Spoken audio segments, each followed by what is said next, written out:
ગુજરાત માધ્યમિક અને ઉચ્ચતર માધ્યમિક શિક્ષણ બોર્ડ સામાજિક વિજ્ઞાન ધોરણ 10 પાઠ 8 કુદરતી સંસાધનો, જેનો મહત્વનો મુદ્દો છે સંસાધનોના ઉપયોગો.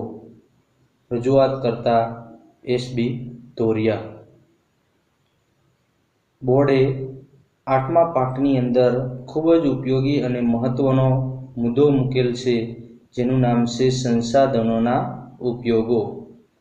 સંસાધન જુદી જુદી રીતે માનવ માટે ઉપયોગમાં આવે છે, જેમાં ખોરાક તરીકે, કાચા માલના સ્ત્રોત તરીકે અને શક્તિના સંસાધન તરીકે ઉપયોગી છે. ખાસ કરીને ફળો, ખેતીના વિવિધ પાકો, પ્રાણીમાંથી પ્રાપ્ત થતું દૂધ, માંસ, માછલા, મધ વગેરે ખાદ્ય સામગ્રી આપણે જુદા જુદા ખોરાકની અંદર ઉપયોગ કરીએ છીએ.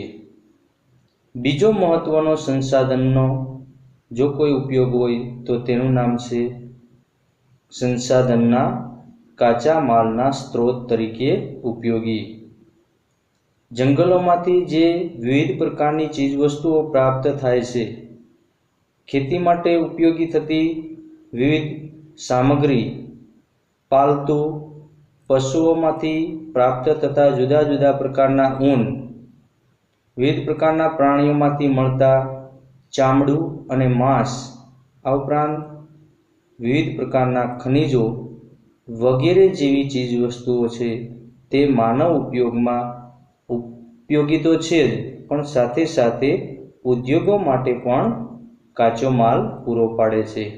તેથી કહી શકાય કે આ સંસાધન ઉદ્યોગોના કાચા માલ તરીકે પણ ઉપયોગી છે.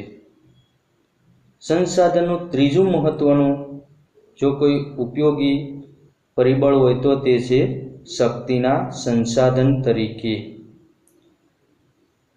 શક્તિના સંસાધન તરીકે કોલસો, કુદરતી વાયુ, પેટ્રોલિયમ પેદાશો વિવિધ પ્રકારના ઉદ્યોગોની અંદર અને વાહનની અંદર બળતણ તરીકે આપણે ઉપયોગ કરીએ છીએ. આ ઉપરાંત ઉર્જાના બિનપરંપરાગત સ્ત્રોતો જેવા કે સૂર્યપ્રકાશ, પવન, સમુદ્રના મોજા, પરતી અને ઓટ વગેરે દ્વારા પણ આપણે વિવિધ પ્રકારની ઉર્જા પ્રાપ્ત કરી શકીએ છીએ.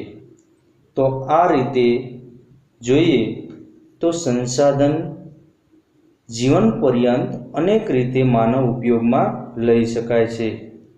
ખાસ કરીને આપણે જોયેલા જે 3 મુદ્દાઓ છે તે ખૂબ જ અગત્યના અને મહત્વના ગણી શકીએ, જેમાં ખોરાક તરીકે, કાચા માલ તરીકે અને શક્તિના સંસાધન તરીકે ઉપયોગમાં લઈએ છીએ.